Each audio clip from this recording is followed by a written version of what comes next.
321, sebuah pertanyaan penting. Seperti ini saja. Saat Zhou Yi berbicara, dia membuat gerakan ketapel dengan tangannya. Aku sudah menyiapkan cetak biru keahliannya. Aku sudah berusaha keras. Jangkauan maksimumnya setidaknya 1,5 km. Dengan keunggulan ketinggian ini, pasti akan berhasil. Zhou Yi membuat rencana terperinci dan kemudian memberi isyarat ke arah Lu Yu dengan mulutnya. Aku sudah mempelajari cetak biru untuk memodifikasi alat ketapel. Selama aku mengumpulkan bahan-bahannya, aku bisa langsung membuatnya. Membangun gedung ini akan memakan waktu sekitar setengah hari. Jika ada ramuan untuk mempercepat pemulihan, efisiensinya akan terus meningkat. Tentu saja, kami masih membutuhkan bantuan orang lain untuk mengumpulkan bahan-bahan yang kami buang. Kita harus mengandalkan pertolongan Tuhan dalam hal ini.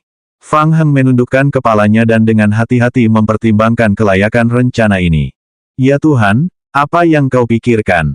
Mungkin tidak apa-apa. Fang Heng merenung sejenak dalam hatinya, lalu mengangkat kepalanya dan berkata, tapi ada beberapa detail yang masih aku ragukan. Zhou Yi berkata dengan sungguh-sungguh, Tuhan, apa yang kau pikirkan? Instrumen presisi untuk memproses senjata api seharusnya berskala besar, kan? Soal pembongkaran, tingkat keahlian kita belum memadai. Membongkarnya secara paksa akan merusak komponen instrumen. Kedua, jika kita melemparnya terlalu jauh, jatuhnya akan menyebabkan kerusakan yang lebih parah pada bagian-bagiannya. Zhou Yi tertegun. Dia tidak mempertimbangkan pertanyaan ini. Di masa depan, kita seharusnya bisa menemukan seseorang untuk memperbaikinya, kan? Memang, tapi aku ingin bilang, karena kita bisa menggunakan ketapel untuk melempar material keluar dari kota Haramori, kenapa tidak langsung membangun celah spasial? Fang Heng merasa aneh dan bertanya, mengapa kita tidak melakukannya sekaligus dan mengemas semua bahan dan instrumen, termasuk cetak biru penempaan senjata api dan instrumen presisi pemrosesan senjata api, dan membawanya kembali ke tempat perlindungan dari kota Haramori.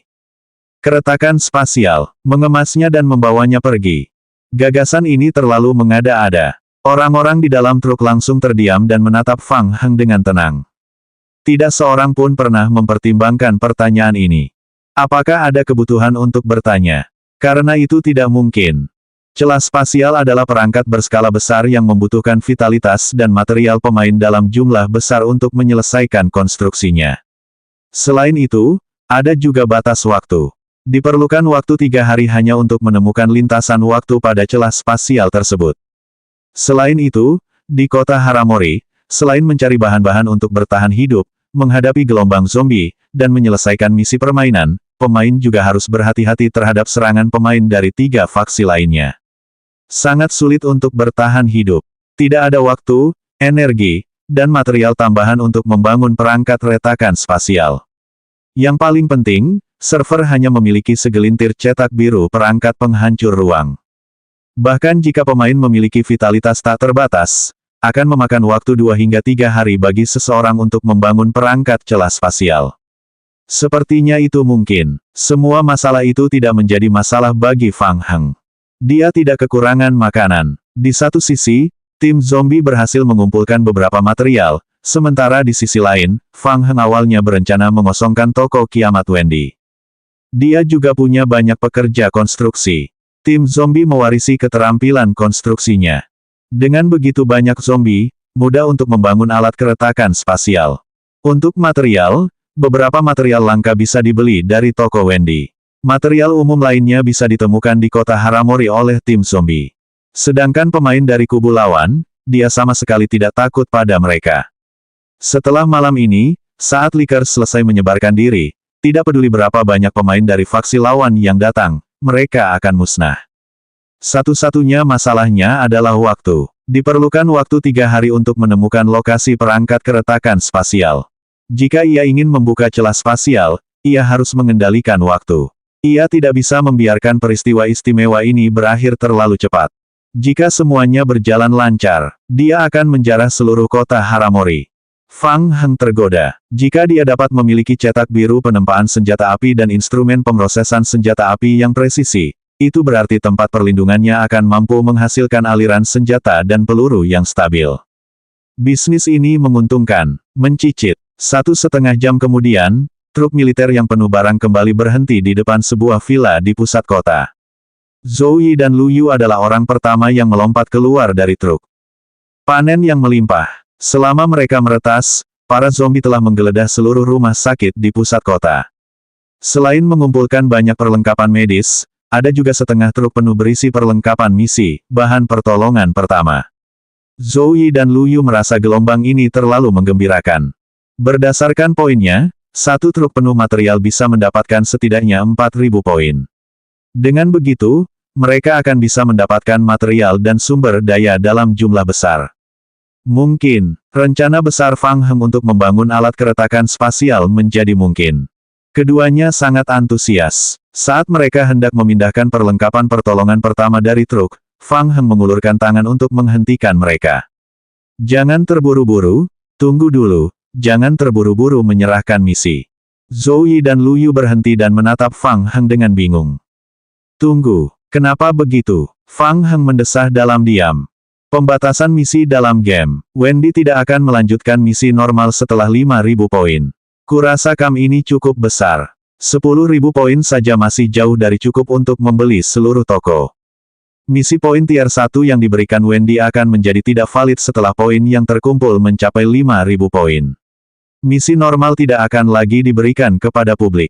Oleh karena itu, Fang Heng berencana untuk menerima beberapa misi yang dapat meningkatkan tingkat penyelesaian secara signifikan, lalu menyelesaikan semuanya sekaligus. Gelombang terakhir akan menghasilkan banyak poin. Zhou Yi dan Lu Yu saling berpandangan, tak bisa berkata apa-apa. Sialan, termasuk setengah truk item misi, Fang Heng bisa menukarnya dengan lebih dari 8.000 poin. Fang Heng masih belum puas. Apakah dia ingin mengosongkan seluruh tempat itu?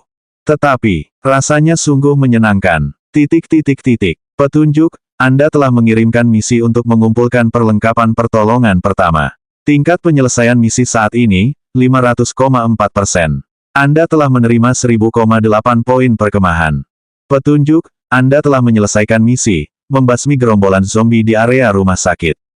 Tingkat penyelesaian misi saat ini, 1336,4%. Anda telah menerima 1336,4 poin kam.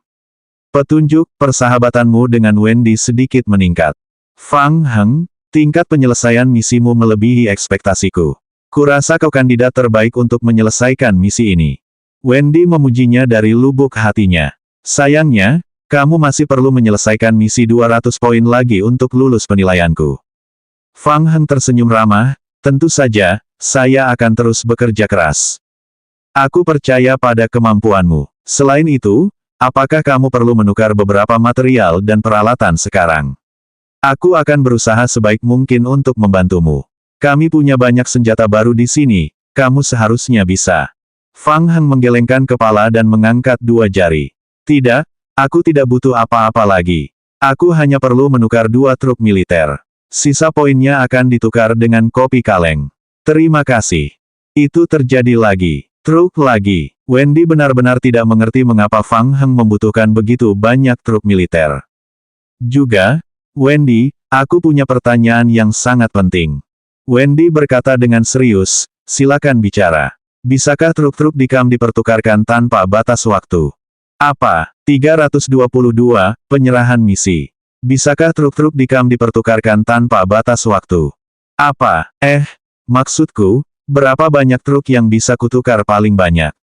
Lagi pula, aku lihat kau punya misi membeli kayu di sini, dan aku ingin tahu permintaan kayu di kampmu.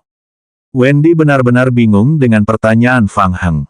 Dia mengira Fang Heng akan bertanya tentang situasi di kota Haramori, tetapi dia tidak menyangka akan mendapat pertanyaan aneh seperti itu. Melihat Wendy tidak menjawab sejenak, Fang Heng mengganti pertanyaannya.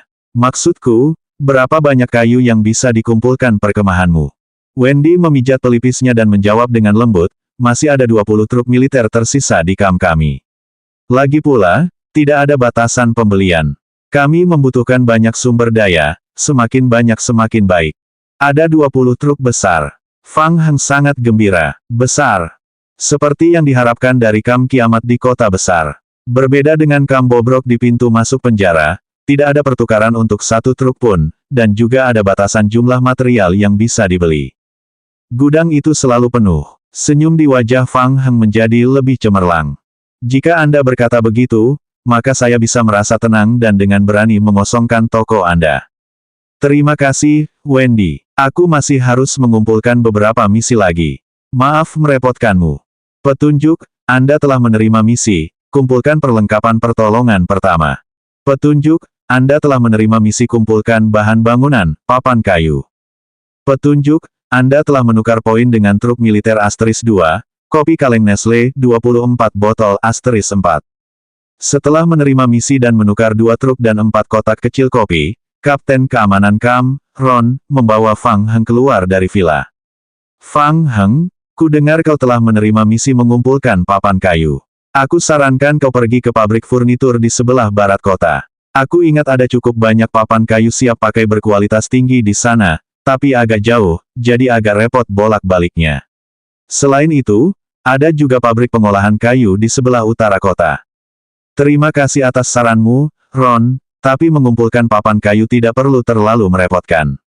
Ron merasa sedikit aneh, bertanya-tanya apakah Fang Heng punya pilihan yang lebih baik. Baiklah, semoga berhasil. Aku juga sudah meminta seseorang untuk memarkir truk militer yang kamu butuhkan di luar villa.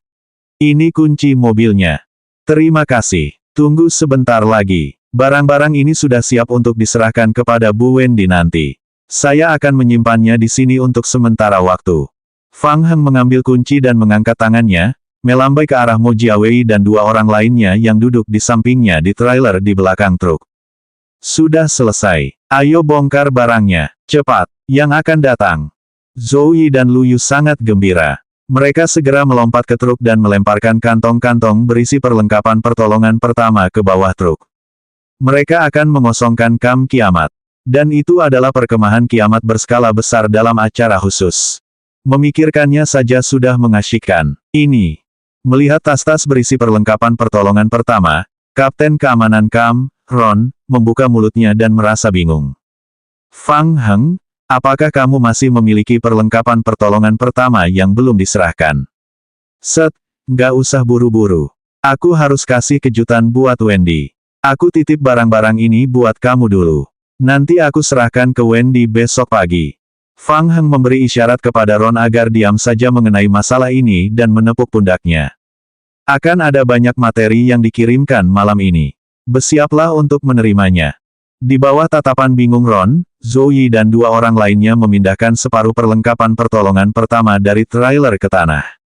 Ayo pergi, ayo pergi. Setelah memindahkan material, mereka berempat naik ke 3 truk. Fang Heng, kemana kita akan pergi selanjutnya? Fang Heng sudah siap. Ia melirik peta kota dengan wajah gembira. Taman Timur. Ada banyak kayu di sana. Ayo kita bekerja keras malam ini dan pikirkan cara untuk merobohkan semua pohon di taman. Bawa kembali semua papan kayunya. Oke, Zhou Yi dan Lu Yu menanggapi dengan keras, penuh semangat juang. Melihat ketiga truk militer perlahan meninggalkan villa, Ron tiba-tiba mendapat pikiran aneh. Orang-orang ini menukar 3 truk, mungkinkah mereka menggunakan truk tersebut untuk mengangkut material? Bagaimana mungkin? Ron tersenyum meremehkan dan menggelengkan kepalanya. Pagi-pagi sekali, matahari bersinar melalui jendela dan memasuki ruangan. Wendy baru saja menyelesaikan sarapannya. Situasi di kota Haramori tidak terlalu baik. Evakuasi akan dilakukan dalam beberapa hari ke depan. Wendy, Fang Heng menunggumu di luar villa. Apakah dia akhirnya menyelesaikan misinya? Wendy berpikir dalam hati. Dengan kemampuan Fang Heng, sangat mudah baginya untuk menyelesaikan misi 200 poin terakhir. Wendy awalnya mengira dia akan dapat menyelesaikannya dengan sukses kemarin. Dia tidak menyangka dia masih akan menghabiskan sepanjang malam. Benar juga, lagi pula, terlalu berbahaya untuk bertindak di malam hari. Kelompok penyintas ini baru saja tiba di kota Haramori. Mereka masih perlu mencari tempat berlindung yang aman untuk menghadapi berbagai krisis. Memang agak sulit bagi mereka. Ron berdiri di pintu, merasa bimbang. Ia menatap Wendy, seolah ingin mengatakan sesuatu, tetapi ragu-ragu. Wendy memperhatikan ekspresi Ron. Ron, apa terjadi sesuatu? Nona Wendy, para penyintas itu. Ron merasa Wendy tidak akan percaya meskipun ia menceritakannya. Ia menunjuk ke jendela. Sebaiknya kau lihat sendiri keluar jendela. Wendy bingung. Ia berjalan ke jendela dan melihat keluar. Ini, Wendy menggosok matanya karena tidak percaya. Seluruh taman belakang diisi dengan papan kayu. Tingginya setinggi 1 lantai. Papan kayu, banyak sekali. Dari mana asalnya? Tuan Fang Heng menemukan cara untuk mendapatkannya. Sejak tadi malam, beliau telah mengirimkan papan kayu ke tempat penampungan. Gudang, halaman depan, dan halaman belakang semuanya penuh. Sisanya hanya bisa disimpan sementara di ruang tamu di lantai 1 villa. Tapi Ron, dari mana dia mendapatkan begitu banyak papan kayu? Ron menggelengkan kepalanya. Kebetulan sekali, dia juga tidak bisa memahaminya. Bahkan jika pabrik mebel dan pabrik pengolahan kayu dikosongkan, kayu gelondongan yang ada tidak akan sebanyak ini. Wendy segera kembali tenang seperti biasa. Lupakan saja, Ron. Bawa aku menemuinya. Untuk memudahkan pengangkutan barang, Fang Heng dan yang lainnya hanya menunggu Wendy di pintu masuk villa. Ini adalah tempat untuk bongkar muat barang. Jarang sekali area ini dikosongkan. Para penjaga di kamp masih membantu memindahkan bahan-bahan bolak-balik, berjalan dengan susah payah di antara tumpukan kayu. Mo Jiawei dan 2 orang lainnya berbaring di kursi belakang trailer untuk beristirahat. Mereka begadang sepanjang malam, mengemudikan truk bolak-balik antara Central Park Kota dan villa untuk mengangkut material, bertindak sebagai kuli. Meskipun sangat melelahkan, tetapi hasilnya sangat memuaskan.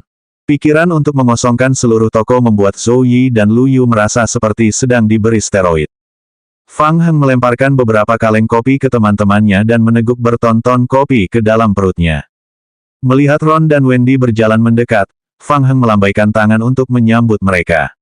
Selamat pagi, Wendy. Hutan ini kejutan yang sudah kusiapkan untukmu.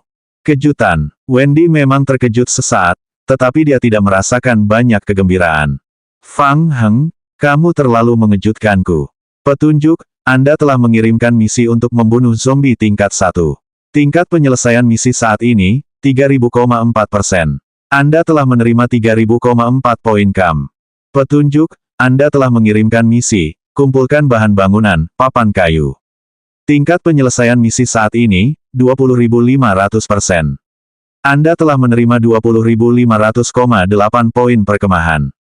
Petunjuk, Anda telah mengirimkan misi, kumpulkan perlengkapan pertolongan pertama. Tingkat penyelesaian misi saat ini, 550%. Anda telah memperoleh 1.100 poin perkemahan. 323, kristal. Hehe, 250.000 poin diperoleh. Fang Heng merasa bahwa sepanjang malam tidak sia-sia. Harga tukar untuk sebuah truk adalah 1.200. Awalnya, menukar dengan 10 truk sudah lebih dari cukup. Namun mengingat dia masih harus membangun jalur teleportasi nanti, truk-truk di sini semuanya dapat dibawa kembali ke tempat perlindungan.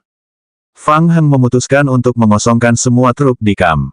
Lagi pula, tempat penampungannya sangat kekurangan truk. Fang Heng, kemampuanmu melebihi ekspektasiku. Aku punya misi khusus untukmu.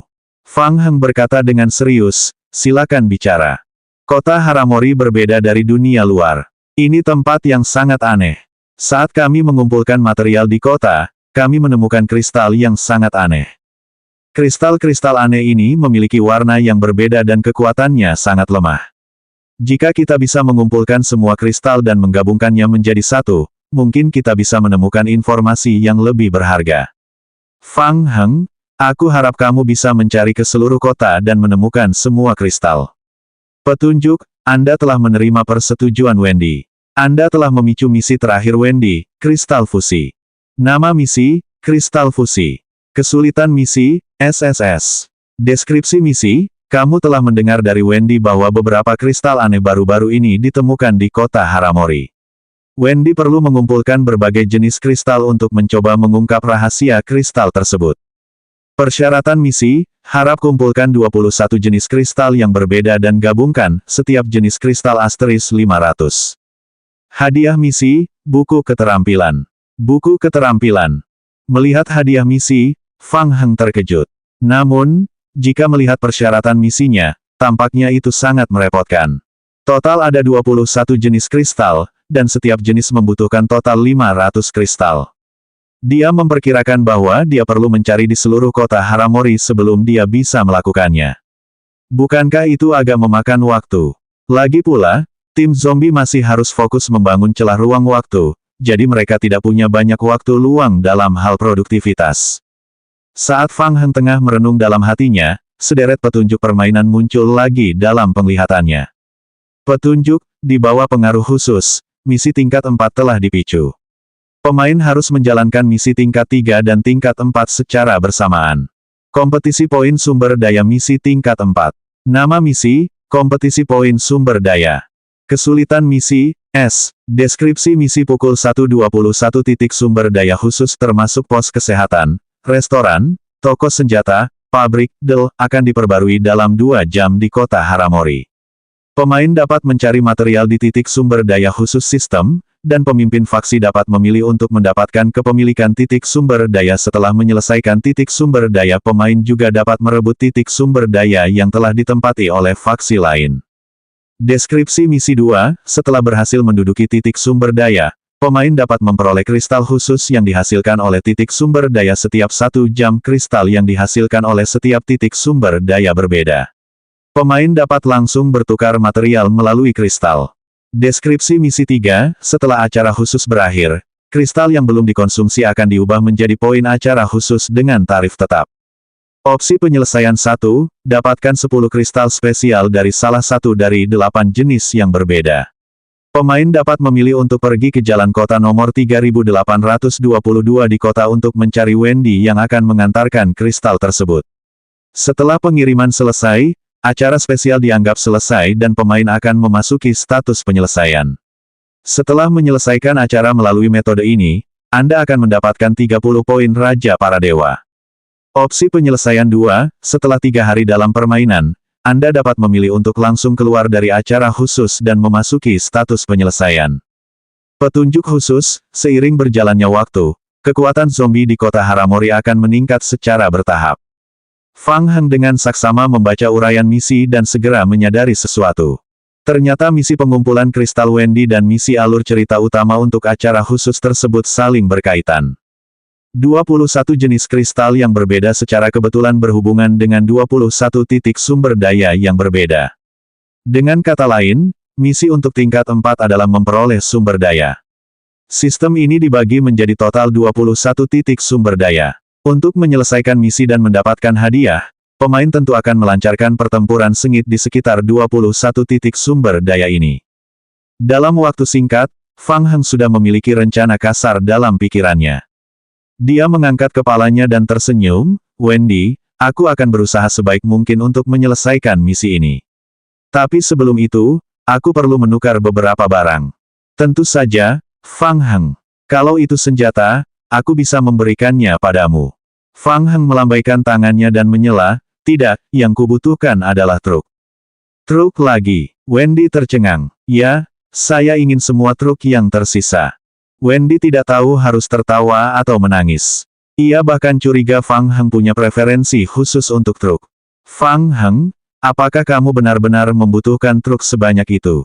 Tentu saja. Fang Heng membuka kolom pertukaran kam kiamat saat dia berbicara. Lagi pula, barang ini lumayan. Aku akan menggunakan semua poin yang tersisa untuk menukarnya. Terima kasih. Wendy semakin bingung saat melihat barang yang dimaksud Fang Heng. Kau yakin, barang ini sepertinya tidak akan membantu misi selanjutnya. Tempat perlindungan gudang. Para pemain faksi timur menikmati malam yang damai.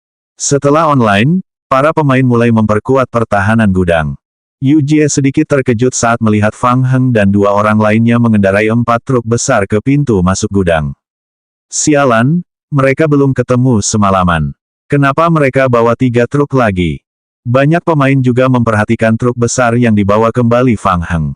Pemain yang lebih jeli memperhatikan bahwa 2 truk membawa barang berat di belakang mereka. Karena tertutup terpal, para pemain tidak tahu apa yang ada di dalamnya. Fang Heng melompat turun dari truk pertama. Yu Jie berjalan mendekat. Fang Heng, apa semuanya berjalan lancar? Bagaimana penyelesaian misi Wendy? Tingkat 1 berhasil diselesaikan, tetapi tingkat 2 agak merepotkan. Ya, misi Wendy memang sulit. Kalau ada yang bisa kubantu, beritahu saja. Saat berbicara, Yu Jie menyadari ada yang tidak beres. Ia menatap Fang Heng. Tunggu, apa katamu? Kamu sudah menyelesaikan misi tingkat 1 Wendy. Ya, memang agak merepotkan. Butuh waktu semalaman untuk menyelesaikannya. Yu Jie menatap Fang Heng dengan linglung untuk waktu yang lama. Hanya butuh waktu semalam penuh.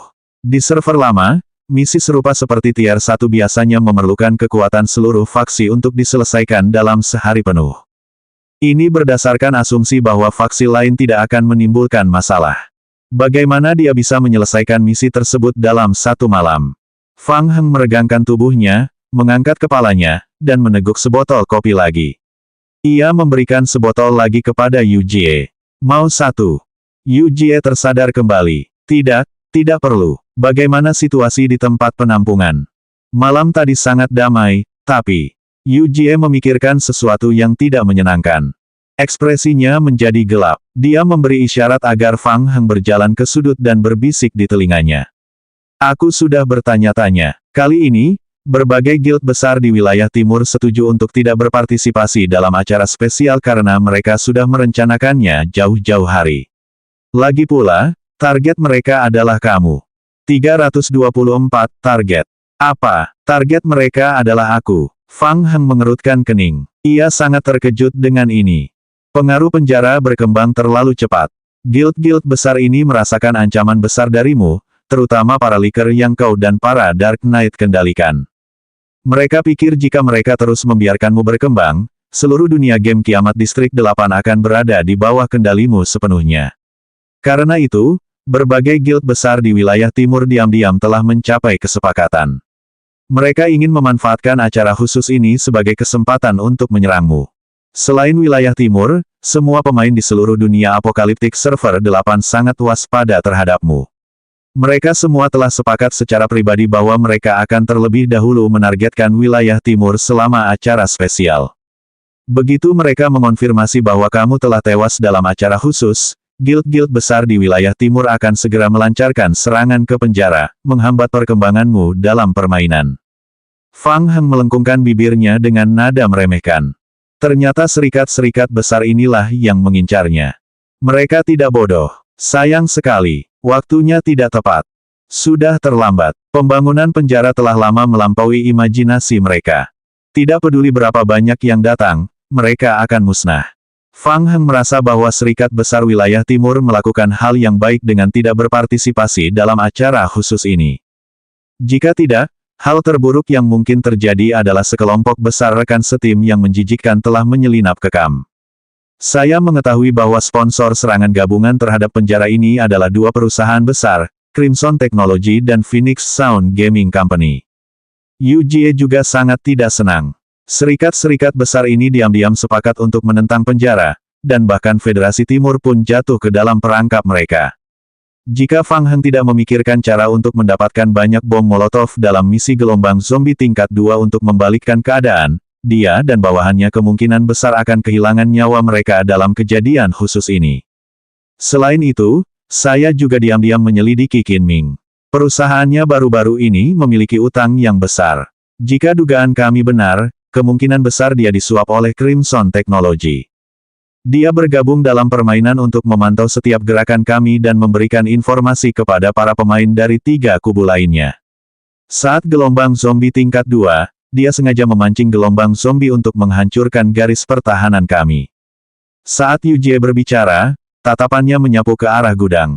Mengingat identitas saya, rasanya tidak nyaman bagi saya untuk bertindak.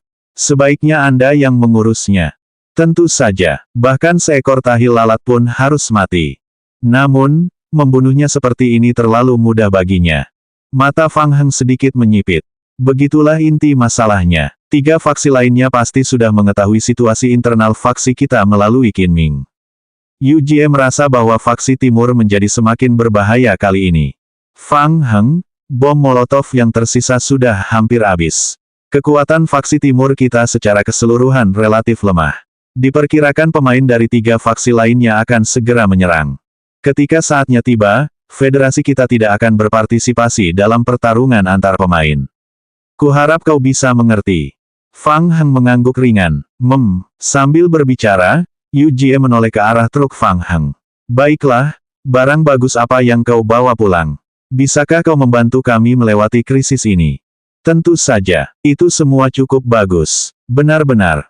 Fang Heng tersenyum santai dan menepuk bahu Yu Jie seperti teman lama. Yu Jie, tahukah kau, aku punya rencana besar. Saat dia mendengarkan rencana awal Fang Heng, ekspresi Yu Jie berangsur-angsur menjadi aneh. Dia berbalik lagi dan melihat truk-truk besar itu. Fang Heng, maksudmu yang di dalam itu? Kau tidak bercanda, kan? Tentu saja, aku serius. Setelah berdiskusi singkat dengan Fang Heng, Yu Jie mengumpulkan semua perwakilan pemain untuk membahas langkah selanjutnya dari rencana pertempuran faksi timur. Semuanya, sistem telah memberikan petunjuk bahwa misi tingkat 4 telah dipicu sebelumnya, dan metode untuk menyelesaikan acara khusus lebih awal juga telah dibuka. Sambil berbicara, Yu Jie membentangkan peta kota asli di atas meja kayu.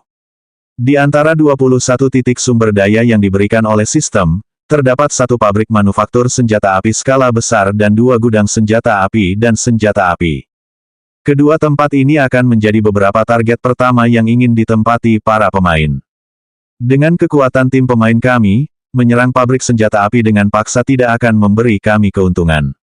Selain itu, misi tingkat 4 kemungkinan besar akan memicu konflik dengan faksi lain. Federasi dari berbagai wilayah tidak akan berpartisipasi dalam konflik serupa. Fang Heng menundukkan kepalanya untuk mengamati peta dan merenung sejenak. Setelah pertempuran kemarin, prestise Fang Heng di antara para pemain telah mencapai puncaknya. Para pemain menatap Fang Heng secara bersamaan, menunggu dia merencanakan strateginya. Yu Jie juga melihat ke arah Fang Heng. Fang Heng, menurutmu apa yang harus dilakukan faksi kita selanjutnya? Kurasa tempat ini lumayan. Kita bisa mulai dari sini dan menempati titik sumber daya ini dulu. Fang Heng menundukkan kepalanya saat berbicara dan menunjuk ke sudut peta kota di dekat sisi barat kota Haramori. Semua pemain melihat ke arah yang ditunjuk Fang Heng pada saat yang sama. Tempat ini adalah apa-apaan? Pasar bahan bangunan. Semua orang dibuat bingung oleh Fang Heng. Dari sudut pandang pemain biasa, hal terpenting pada tahap ini tidak diragukan lagi adalah senjata. Dengan senjata, kekuatan tempur seseorang dapat ditingkatkan pesat. Seseorang akan memperoleh keuntungan besar setelah memastikan kekuatan tempur, entah itu mengumpulkan material, menghadapi zombie, atau menghadapi pemain. Berikutnya adalah kebutuhan seperti makanan dan perlengkapan medis. Berikutnya adalah bahan-bahan khusus, seperti bensin, benteng pertahanan dan seterusnya. Bagaimana dengan pasar bahan bangunan? Tempat itu sebagian besar berisi perkakas dan berbagai bahan bangunan, jadi sama sekali tidak berguna. Melihat ekspresi bingung sang pemain, Fang Heng tetap tenang. Kita bisa menduduki pasar bahan bangunan terlebih dahulu, lalu menggunakan pasar bahan bangunan sebagai titik awal untuk secara bertahap menduduki titik-titik sumber daya di sekitarnya. Bagaimana menurutmu? Jawaban ini sungguh tak terduga dan semua orang terdiam. Pemimpin serikat dari serikat kecil itu mengangkat tangannya dan bertanya dengan lemah. Bos Fang, apa ada alasannya? Kenapa kita tidak memilih menduduki pabrik senjata api dulu? Jika Anda ingin alasan, Fang Heng berpikir sejenak. Baiklah, aku akan jujur padamu. Kurasa kekuatan kubu lain tidak perlu disebutkan. Buang-buang waktu saja kalau kita pergi ke pabrik senjata dulu. Lagi pula, senjata api tidak meningkatkan kekuatan tim kita secara keseluruhan saat ini. Menemukan peluang untuk menguasai titik-titik sumber daya di pasar bahan bangunan dan memperluas kapasitas produksi adalah cara yang paling menghemat waktu untuk berkembang. Terdapat bahan bangunan dan peralatan berkualitas tinggi di pasar bahan bangunan, yang akan sangat meningkatkan kemampuan konstruksi kami. Sambil berbicara, Fang Heng menunjuk ke beberapa truk besar yang diparkir tidak jauh dari sana. Mo Jiawei sudah siap. Ia membuka terpal di belakang truk besar itu. Bagian belakang truk besar itu diisi dengan lebih dari 20 tungku skala besar. Ketika para pemain pertama kali melihat terpal di belakang truk besar, mereka mengira terpal itu diisi dengan beberapa bahan bertahan hidup atau bensin, seperti terakhir kali. Siapa yang mengira kalau tempat itu dipenuhi tungku? Ini, 325, lini produksi. Dengan peralatan dan tungku, kami dapat menyelesaikan pembuatan besi secara mandiri dan mengembangkan produktivitas kami secara aktif. Selain itu, saya juga mengetahui bahwa ada lini produksi senjata api yang lengkap di pabrik senjata api di pusat kota.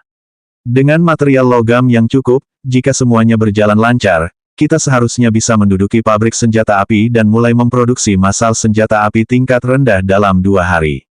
Semuanya, apakah kalian punya pertanyaan? Para pemain saling memandang.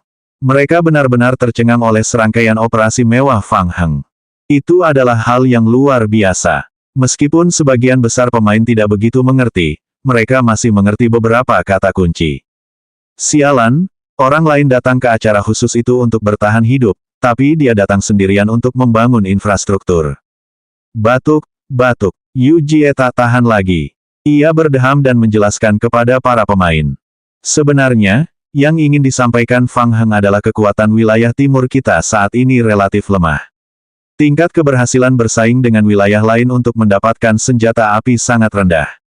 Daripada bertarung langsung, lebih baik mencari cara lain untuk segera menguasai beberapa titik sumber daya marginal. Kita akan mundur dari kompetisi untuk mendapatkan poin sumber daya senjata api dan membiarkan pemain dari 3 faksi lain bersaing untuk mendapatkannya, sehingga menguras kekuatan mereka. Kita akan memanfaatkan waktu ini untuk segera menduduki titik sumber daya marginal dan mendapatkan sejumlah besar kristal. Persyaratan misi untuk menyelesaikan level ini adalah mengumpulkan kristal dari 8 titik sumber daya yang berbeda.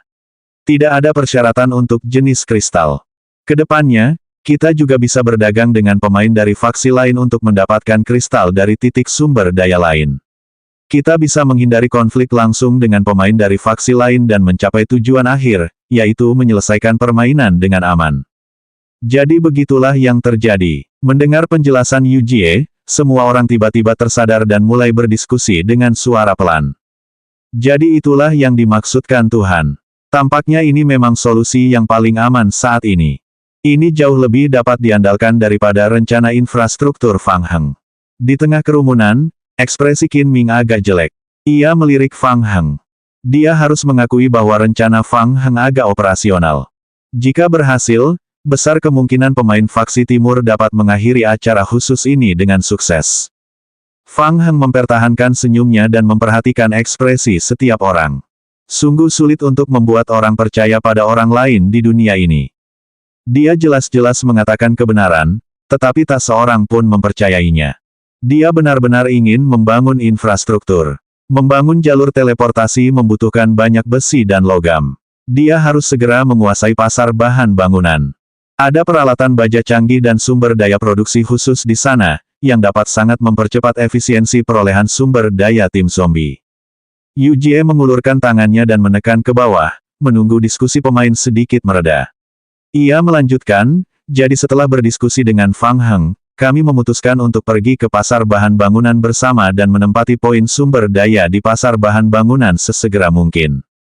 Kemudian, kami akan menggunakan pasar bahan bangunan sebagai titik awal untuk segera membersihkan titik-titik sumber daya di sekitarnya.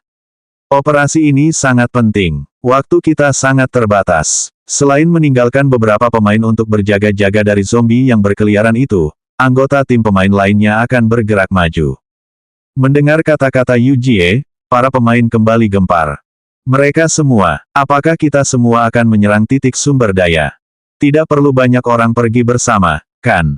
Kalau kita semua lari ke sana, apa yang akan terjadi dengan tempat penampungan?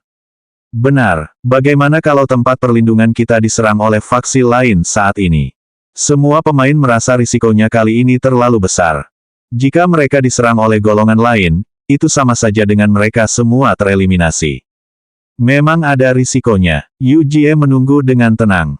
Setelah diskusi semua orang mereda, ia mengalihkan pandangannya ke semua orang. Namun, kita tidak punya pilihan lain. Dibandingkan dengan faksi lain, kita berada dalam posisi yang kurang menguntungkan dalam hal jumlah dan kekuatan. Jika kita tetap pasif di sini atau membagi pasukan, kekuatan tempur kita akan sangat berkurang. Kami juga telah mencoba metode lain. Terus terang, semua metode itu lambat.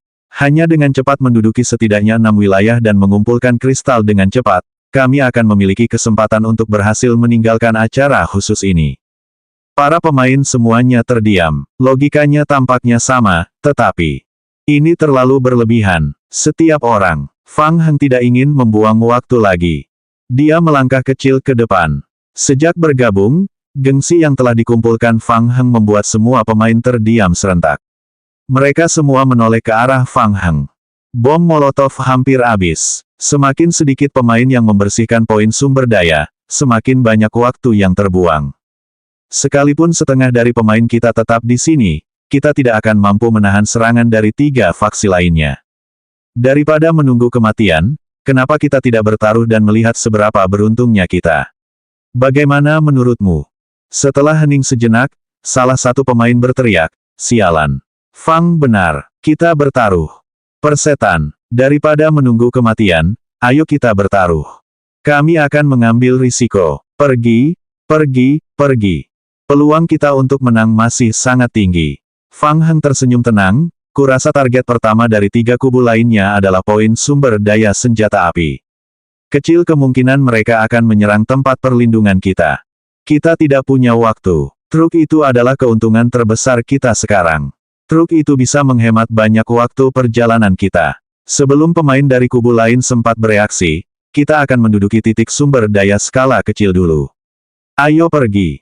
Di tengah kerumunan, Qin Ming mengepalkan tinjunya erat-erat sambil menatap para pemain bermata merah yang bersiap bertarung sampai mati. Dia begitu gelisah sehingga tubuhnya tidak dapat menahan gemetar. Berjudi, hehe, mereka pasti akan kalah dalam pertaruhan ini. Meninggalkan tempat perlindungan yang kosong adalah kelemahan terbesar Fang Heng. Dia hanya perlu membocorkan informasi ini. Fang Heng akan mati. Titik. Ketika kantor Crimson Technology mendengar pergerakan pemain faksi timur, He Liang terkejut lagi. Fang Heng membawa semua pemain fraksi timur ke titik sumber daya. Praktis tidak ada perlindungan di tempat penampungan. Apakah dia gila? Apakah dia siap bertarung sampai mati? Atau dia sengaja memasang jebakan? He Liang bingung. Qin Ming bahkan melaporkan pengaturan strategis spesifiknya kepada Crimson Technology. Apa yang dia katakan agak tidak teratur. Saya sudah menyelesaikannya. Sekretaris Shen Xiao menyerahkan berkas tersebut. He Liang membolak-balik berkas di meja, alisnya berkerut. Jadi begitulah, misi tingkat 4. He Liang selesai membaca seluruh rencana dan mengaguminya dalam hatinya. Berani, melihat pengaturan strategis, keputusan Fang Heng memang masuk akal. He Liang menarik napas dalam-dalam dan menutup berkasnya. Segera bertindak, hubungi guild di 3 wilayah lainnya. Katakan pada mereka, dengan reputasi Crimson Technology sebagai jaminan, hanya ada sedikit pertahanan di tempat perlindungan timur. Siapapun yang sampai di sana lebih dulu akan dapat merebut semua sumber daya dan poin tempat perlindungan timur. Selanjutnya bab 326, Serangan Tipuan.